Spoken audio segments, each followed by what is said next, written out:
Hello? Hello? Yeah? Yeah. Hello? Hello? Paul Rogers? Yeah, speaking. Can you hear me okay? Yeah, I can hear you fine. Can you hear me? Yeah, good. My name is Steve Harris. I'm calling on behalf of Rocking On Magazine. Right. I'm actually an interpreter, and I've been provided with a list of questions by one of the journalists at the magazine. So Okay, we can work with that. Okay. Okay. Where are you calling from? I'm calling from Tokyo. What time is it there? It's 9 o'clock in the evening. Right. Yeah. Yeah, we got midday here. Okay. Yeah, I guess it's about noon, that's right. This is the interview is mainly about the latest release, plus I guess about half of it is on about your career thus far, stuff like that. Alrighty. About how much time do we have? We have about half an hour, 40 minutes. Okay.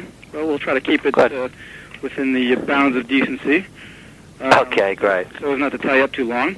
The first question is, why a tribute album to Muddy Waters in 1993?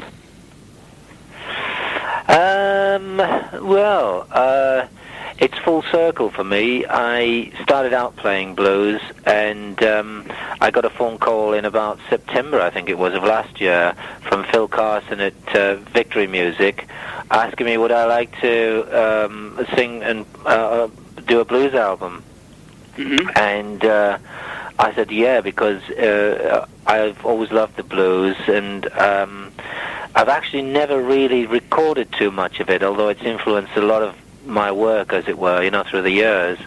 And I thought this was a great opportunity to sort of demonstrate my feeling for a great blues artist. And then I guess there have been there's been a slew of tribute albums in various shapes and forms in the last few years as well. So I guess maybe that's one reason why it occurred to him that it would be a good idea, huh? Yeah, possibly. Yeah, I think it's quite nice because rock and roll sprang out of the blues. A lot of things did, and it's got to an age now where you can have a tribute because it's got a history, the blues and rock and roll. Prior to this, you couldn't really. Well, maybe you could have done, but it seems a timely thing to do now is to pay homage to the people way back then who went through probably greater difficulties in order to keep to play their music, and I think we owe them something, Mm-hmm. in a sense. Yeah. At least we owe them respect, Yeah. Yeah. Why did this fellow figure on doing a Muddy Waters tribute in particular? Well, we batted various ideas around, and the blues is really, having decided that it was going to be a blues one, it's such a lot. There are so many artists to choose from. If we kind of did one from everybody, it would be like a multi-CD. So we decided that we would focus on one great artist at this point anyway. And Muddy Waters really does fit the bill for a number of reasons. I mean, to me, his music is still... You could say this about a lot of the blues artists. It's a very difficult question to answer, actually. You could say this about Robert Johnson or Howlin' Wolf, but his music remains very, very vibrant even today, and I can still listen to it and still learn from it, even after 20 years of listening. So, it's just... Yeah. When did you first encounter Muddy Waters' music?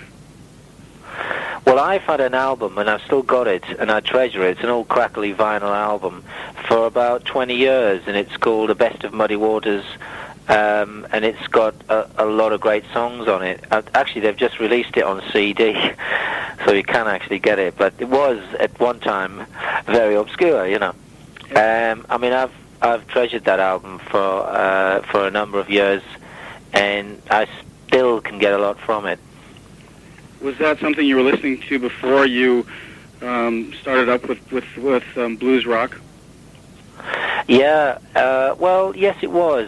Free originally was a blues band. We started out, there was a kind of blues boom in the 60s. I don't know if it happened in America or the rest of the world particularly, but in England there was this blues boom going on. And I gravitated towards blues via really the Beatles and the Stones and like that, so that there was a lot of influences in the music that I went on to do, but there was at base a great blues influence. What exactly is Muddy Waters to you? You've touched on that a bit, but maybe you could elaborate a bit more on Muddy Waters' significance to you as an artist or just as an individual. Yeah, well, he was a very charismatic, great man, really, and it must have been pretty tough in his day. I mean, he can actually remember working in the cotton fields, or actually could, and his music covers quite a large development of blues, because it starts out, a lot of his things were almost country blues, and then he goes to the city and it becomes electrified, and you get this other aspect that the blues developed into, which was the electrified blues, which in a way we've taken even one step further, because their instruments then comparatively were quite primitive. I mean, drums have like really become a technologically an amazing thing right now, compared to at that time, and the bass guitar too, and the lead. Although the lead guitars, the guitarists of their day, I think we're still trying to catch up with in lots of ways, frankly, because they had such a great feel,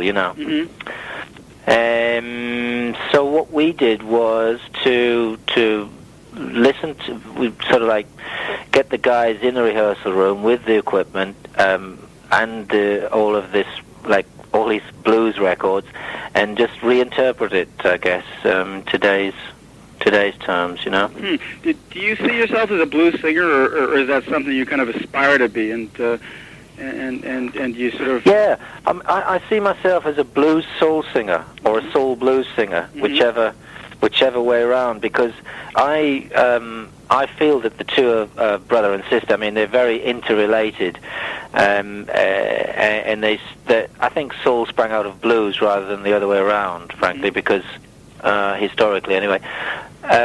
So yeah, that's what I am, and I guess I'm also a rock singer too, Clearly. Yeah. The gentleman who made the questions here notes that the blues element was rather conspicuously missing from the latter phase of Bad Company or The Firm, or I believe this last unit you were in is called Raw. Is that it? The Law, no, not the Raw. Yeah, okay. You're thinking of Sushi. Law, L-A-W. Okay. The Law, I mean, it was a shame that didn't actually get off of the ground, because I loved what we did, and laying down the Law was sort of like a number one AOR record. They tell me, I mean, I wasn't out there at the time. And I think even that, it's in a funny sort of, I don't know, maybe you can't say that's the blues. But the influence is there for me throughout. And it's possible that towards the end of Bad Company, maybe that's the thing that I was missing and was like looking for, Sometimes a thing can be right in front of you, and it's so close that you can't see it. In a way, that's possibly true, yeah. Yeah, that's why it's so great for me to do the blues right now at this point in time, because it's such a natural thing for me anyway. It feels good. And getting back to the latest release, how did the idea to feature a different guitarist on each track come about?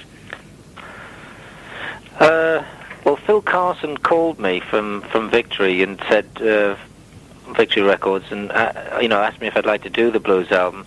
I'm not quite sure how that came about. We had a kind of wish list of all the guitarists that would be great to put on the different tracks, and we started to call. We said, well, it's a great idea if we can pull it off. All we can do is call and see if these guys are interested, and most of them were. I'm very happy to say. I think even now I'm stunned myself when I look at the list of guys on the album. I can't hardly believe it. Yeah.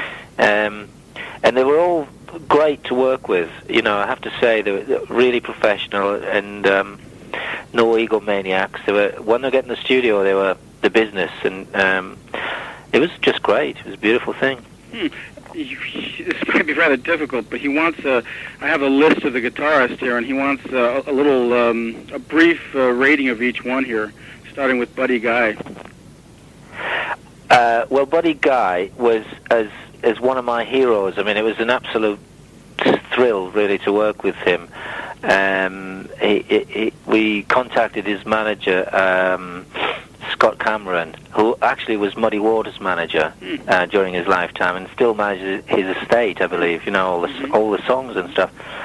And the guy, he said, "Well, look, how about this for a deal? If Paul plays on Buddy's album, Buddy will play on yours." You know, which was sort of like a double whammy for me. And so I went down, and funnily enough, we did a soul song. It's called Some Kind of Wonderful, from way back, pretty obscure track, but we did like a Sam and Dave type of thing.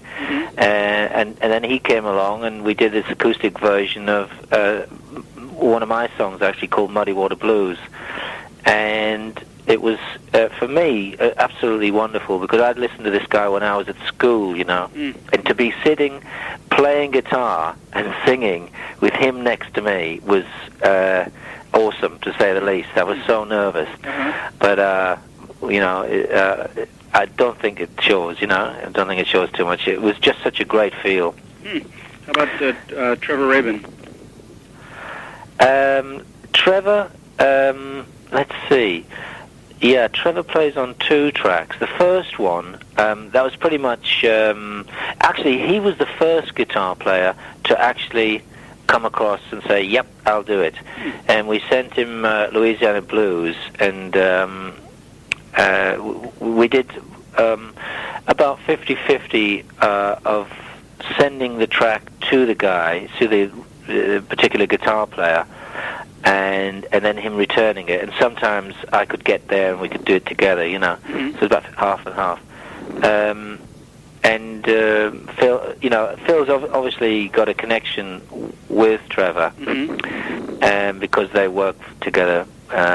Yes is on Victory Music. Oh, I see.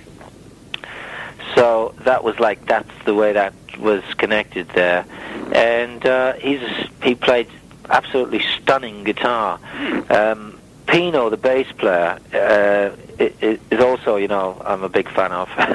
He does these things which I call a sort of like his Zen thing. He plays the music, and then he'll suddenly like unleash the beast and go, and Trevor just nailed those things, and they became another part, which was quite amazing, really. Yep. So he lent a lot of technical facility to the project. Yeah, he did, and it surprised me with a lot of these guys. Yeah, probably particularly Trevor, is that, you know, there's a great blues feel there. You know, he was very pleased to. It was refreshing for him, I think, to be able to, you know, I mean, the only instruction if that's the word, we gave to any of the guitar players was feel it. You know, yeah. So what shall I play? Well, you know, feel it, and he did. How about Brian Setzer? Brian Setzer, well, we did Can't Be Satisfied, and the original version of that goes, is very, very country. Ding, ding, ding. Ding, ding, ding, ding, ding, ding, ding, ding. I'm not making a very good job of that, but then we go into like a rock thing of it, you see. So it's kind of, it opens up, we opened it up the way Muddy did, and then we went into a fairly heavy rock thing, and then we came back out into the country thing. And I don't know who suggested, we were sitting around in the studio, and somebody said Brian Setzer would be so perfect for this, because he's he does play a rockabilly style, you know. Right.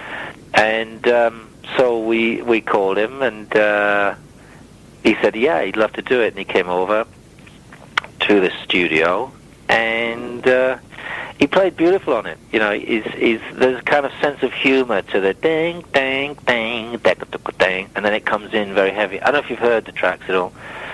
Yeah, I'm the go-between here, I'm sorry. Okay. Yeah. I'm rambling and babbling here. Brian said that let's try and keep it concise, shall I? We can go The on. thing is, though, I mean, I want to try and say more than "oh, he was great," "oh, he was brilliant," you know. That's good. No, you're doing beautifully. Yeah. Well, Brian gave the track a lot of color, and he's got this great ability to sort of like emphasize the lyric, you know, which was great. How about Jeff Beck? Well, Jeff Beck is, I think he's probably, you can safely say, he's in a league of his own, really. There's Jeff Beck and then there's everybody else in a certain way. He's very accomplished technically, and he's honed his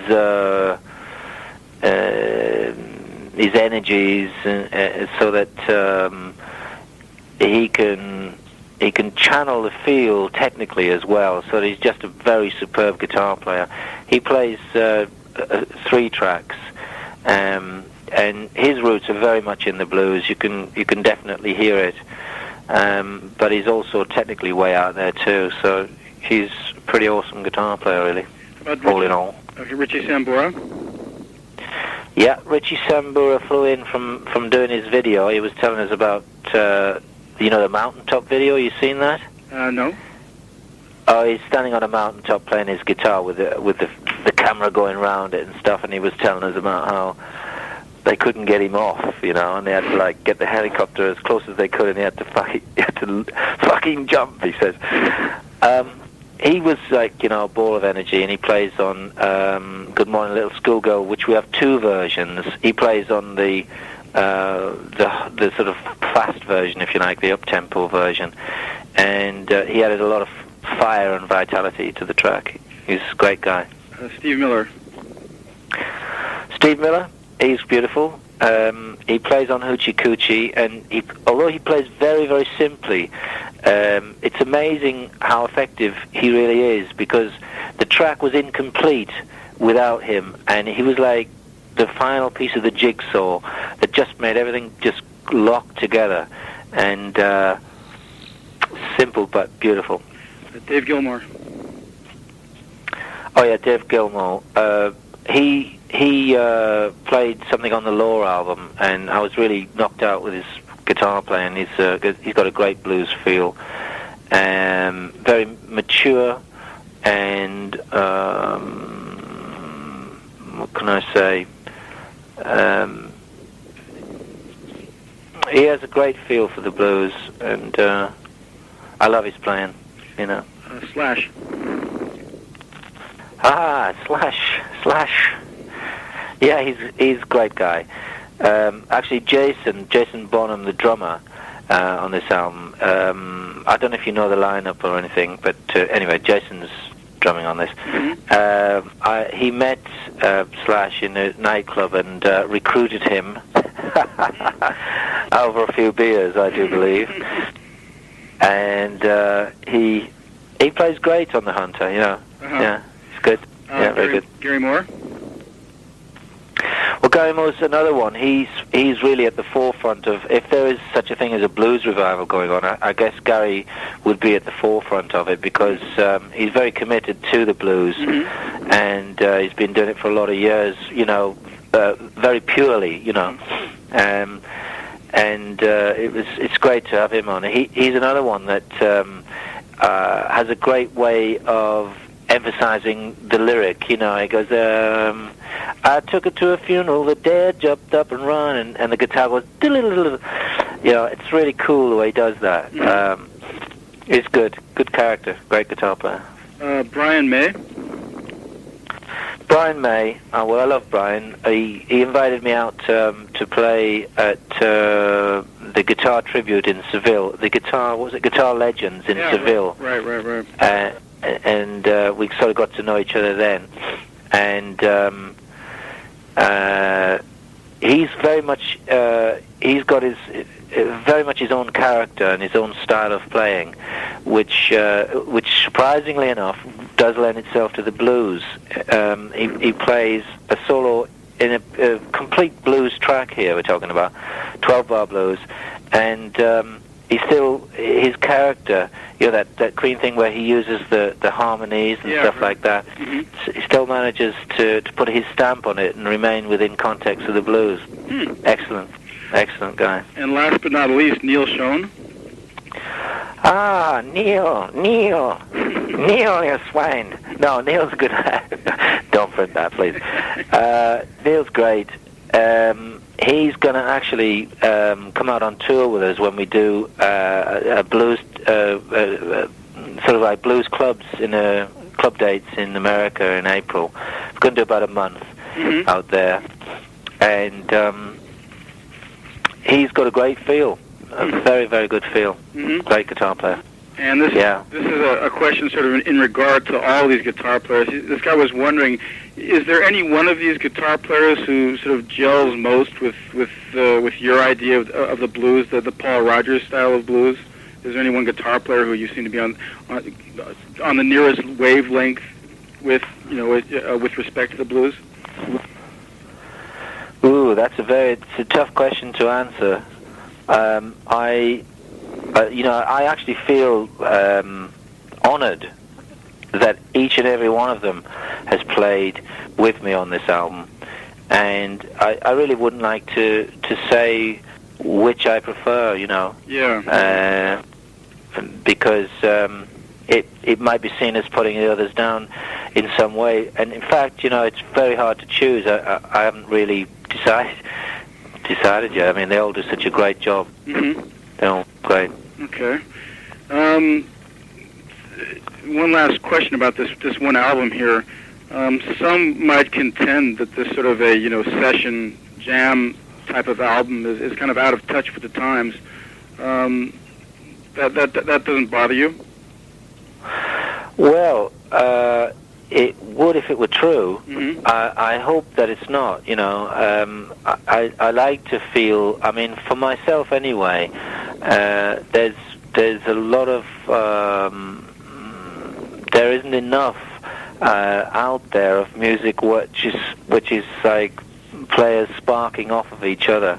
That's what I want to hear when I turn the radio on. So call me old-fashioned, but that's what I like. And only time will tell, I guess. I think, I do think we've made a great album here that's of enormous interest, and I think, it's something of a milestone, really. But that remains to be seen, I guess. And the fellow also notes that there was a time when, it's like for a second ago you were saying the rock came from the blues, and certainly there was a time in the history of rock when that was quite apparent, but now, listening to a lot of the stuff these days, it seems kind of divorced from the blues. Do you listen to recent stuff and feel that to be the case? Yeah, I tend to feel that each generation moves slightly away from the original. That's why it's nice to go back to the original, which is what we did. We didn't do like we didn't listen to Johnny Winter's version of Muddy Waters and then go from there, for instance. And I'm not knocking Johnny Winters, that's what he did and that's fine. But we went back to the original and sprang out from there and developed our version of the blues from there. I think each generation gets slightly away because they're only influenced, perhaps they're not, don't want to sort of like criticize everybody, but what can I say? For instance, I mean, people might listen to sort of like Bad Company, for instance, and be influenced by that. Whereas without going back to what we were influenced by, so that they may miss a point, if they were to go back to the original thing, I think there's a lot there. I think that the original blues still has a lot to offer. What was the question again? Well, the question was about whether or not you listen to recent stuff, and do you notice a lack of the influence from the blues? Yeah, I think the answer is that I think the original blues still has a lot to offer, and guitarists, singers, everybody would really benefit from listening to that? Oh God, I sound like I'm preaching now, don't I? And in this I don't know. in this last segment of our interview here, he wants to turn back the clock to the beginning of your career in rock and roll. Was Alexis Korner pivotal in launching your journey through blues rock? Yeah, he was very much. He was a great help to. When Free, we were like an age group between 15 and 17, so we were like kids. Really, we had no idea that about the business or any of that sort of thing. And he introduced us to a record company, Island Records, and he played his blues records and he listened to our stuff, and he was a great influence, great guy. And a question about Free here. Why did it disband? It seemed like you were throwing away something very special. Oh man, it's hard to say now because it's 20 years ago, and the band was together for about 3 years, and it amazes me that the music we made all that time ago has survived. We were young. I guess we didn't know what we had. It's only with hindsight that you can really see. And of course, once Paul Kossoff had died, it made it impossible to even think about reforming. So once that happened, that truly was the end of the band. Mm-hmm. Had he lived, it's possible that we would be together now. I actually would love to be able to call him now. It's tough for me as well. I guess, but that's life. I guess I guess all of the material has been re-released on CD. Have you gotten any feedback in regard to that? Either from Japan or back in the UK or from the US or whatever. Yeah, I get a mixed feedback. I mean, some of the critics here tend to think that the remix is, you shouldn't touch the original, and CDs don't sound as good as vinyl, and all this sort of thing, and blah blah blah. But time moves on, and I think that if you're going to keep the thing alive, which is obviously what the record company want to do anyway, and the fans, I guess, you need to stay with the times, and CDs are where it's at, and I'm quite happy with the mixes that they've done. How about Bad Company? It's a rather odd question about it, but this fellow here notes that the Americanization of Bad Company during its middle stage was kind of a failure. Do you look back and do you agree with that assessment? Wow, that's a very good question. The Americanization. Well, man, I mean, that would take me I could write a book about that, because I'm not quite, you'd have to tell me what the Americanization means, because I'm not quite sure that I know.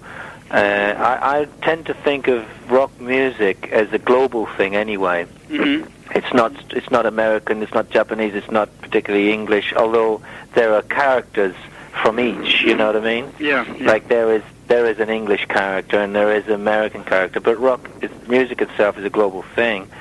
And it's hard for me to say, because the song itself, Bad Company, which was there at the launching of the band, which I wrote, is really about the very Wild West, the sense of like the lonesome horizon and being far from civilization in a distant land and all that stuff. What more American can you get than that, really? So it's hard to know what exactly the guy means. But it may mean the commerciality. If he means that, then possibly he's true. He's right. Uh-huh. Well, it was always a fairly commercial band, meaning it was successful, meaning you sold quite a few albums. Why would it be more commercial in the middle phase than, say, in the initial phase? I don't know. You got me. Was there a conscious attempt to pander it all to popular taste, or? Oh, I see.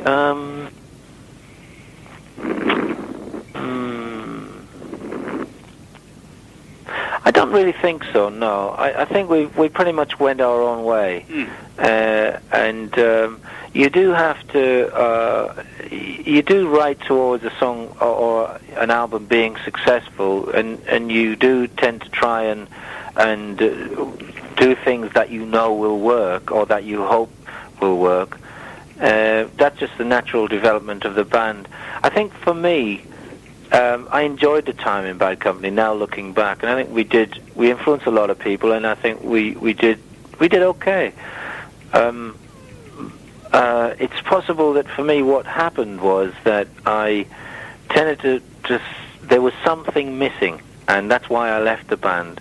There was something missing that I couldn't quite put my finger on, and it may be that it's a blues sort of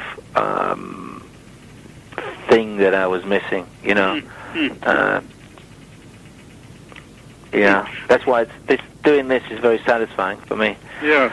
The last question about Bad Company here is, how do you feel about Bad Company without you? And I would have to add a personal note here. It seems like every 2 or 3 years you turn on the radio and you hear a very generic-sounding hard rock song. They say that's by Bad Company. You think, my God, the band is still around, but it doesn't sound anything like it used to. Well, to be honest, I haven't really. I mean, I speak to the guys occasionally. Well, Simon anyway,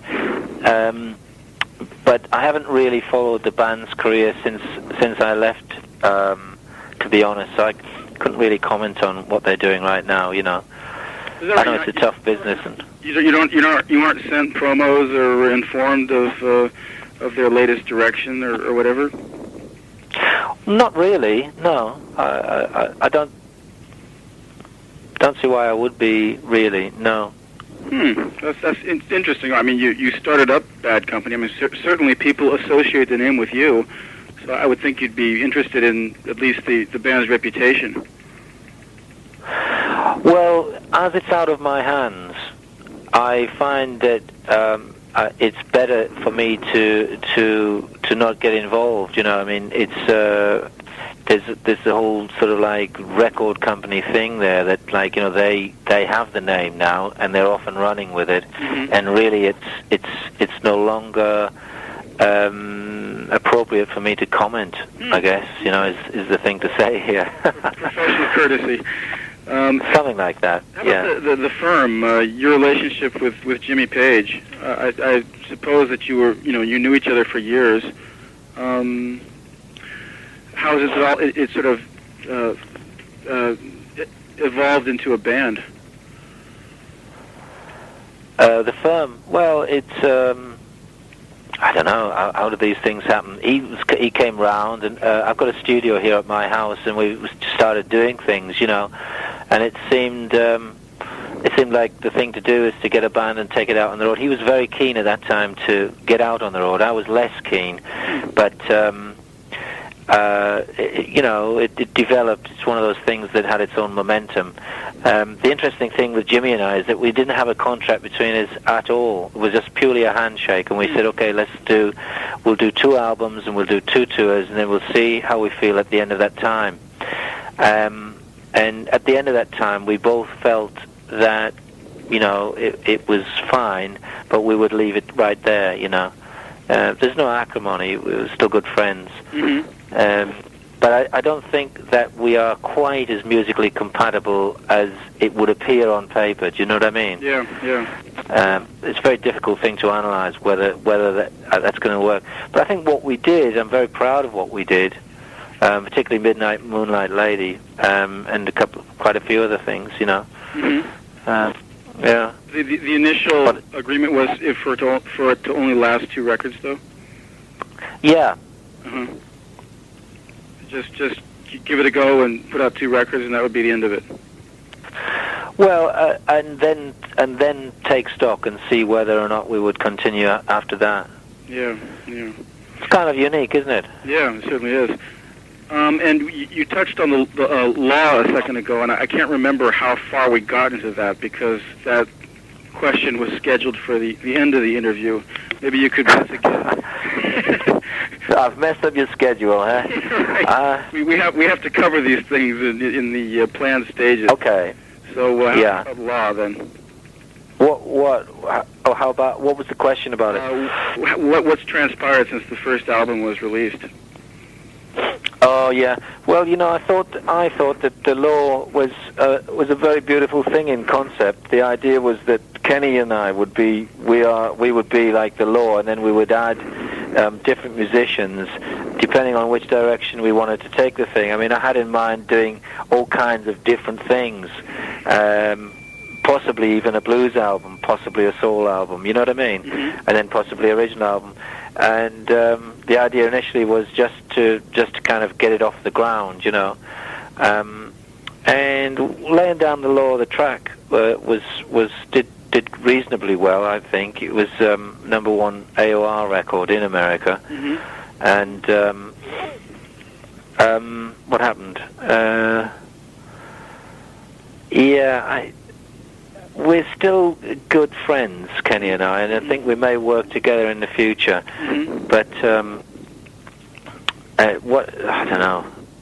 To be honest, I think we had a fairly cool response from the record company with that. Although I don't want to sort of get into that because they'll, it's like political. You know what I mean? Yeah. But there was a definite lack of understanding, shall we say, from the record company, and it kind of didn't quite get off the ground.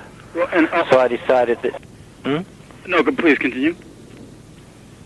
So I decided that I think the best thing for me to do would be to be a solo artist and work with different people, with a different record company. But there was never any time when you and Kenny were sort of gung ho to get out on the road, though.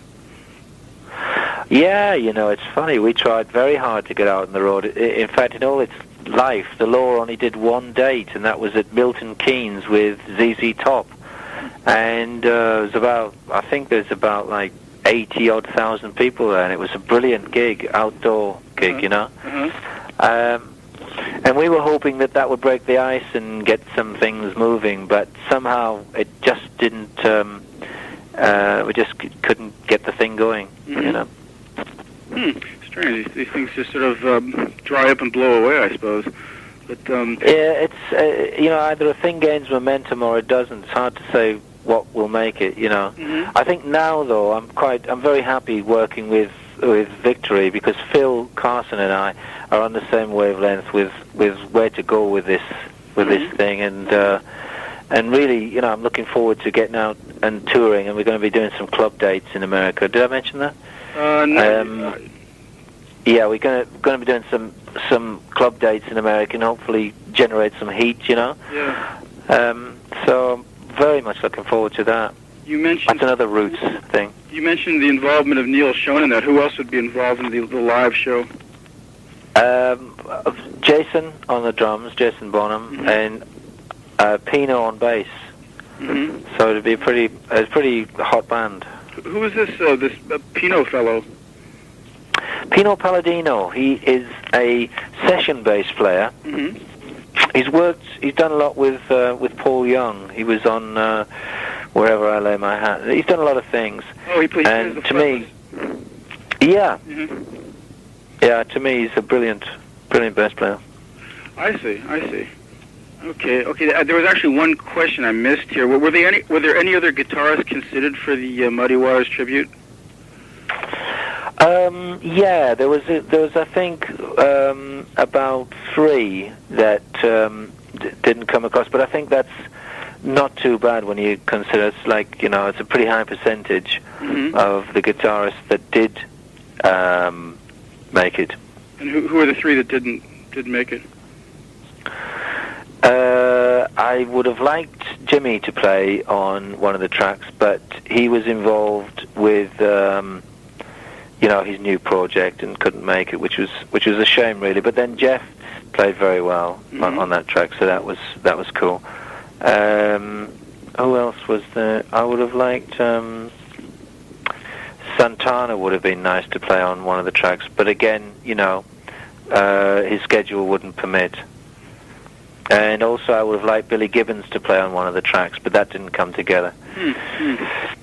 But I wouldn't really want to dwell on on the fact of any guitarists that didn't make it on the album, because so many great ones did, you know. Mm-hmm. Were there any songs considered that didn't make the final cut?